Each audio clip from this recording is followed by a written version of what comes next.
মা, পেট ভরে গেছে, আর দিব না। আহা মা, আর দিব না, খেতে পারবো না।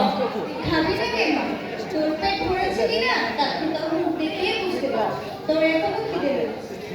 বেশ, আমি রাজি আছি, যদি তুমি আমাকে 2 আনা পয়সা দাও। ও ছেলে, পেটে পেটে এত, তাই বুঝি আমার খাওয়া হচ্ছিল না। তা কি করবি শুনি 2 আনা পয়সা দিয়ে? লাটাইয়ের দিব মা, কেউ আমাকে লাটাইয়া হাতও দিতে দেয় না, কত কথা শোনায়। বেশ বেশ, দেবো পয়সা। নাও। লক্ষ্মী ছেলে, এই বারবার তো শরীরে না দিলে কি চলবে? বেশি বেশি দিতে হবে।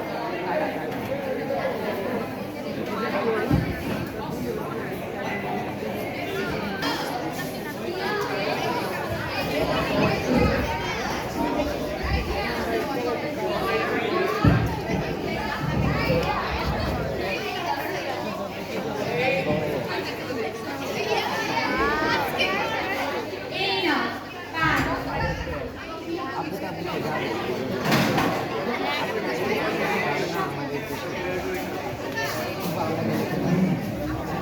এভাবে বসে বসে তোকে খাওয়ানো যায়। এক কাজ করে দোকানের একটা কর্মচারীকে বাদ দিয়ে ওই ছোড়া পরশু থেকে গদিতে বসে তাগাদার কাজ করবে। তুমি বরং এক কাজ করো, একটা না, দুটো জায়গা বাদ দিয়ে দাও। দেখছো না শরীর খারাপ, আমার উপর তো বিষয় সম্পত্তি আছে, সবে তো ও পেয়েছে। এখন একটু খেটে খুঁড়ে খা, কিছু তো উসুল হবে। ঠিক আছে, তুমি যা ভালো মনে করো। এনে ধর, ভালো করে তুলি। এই অবেলায় কোথায় যাচ্ছিস বাবা? খেলতে। আমি কি এখনো তোমার আচমন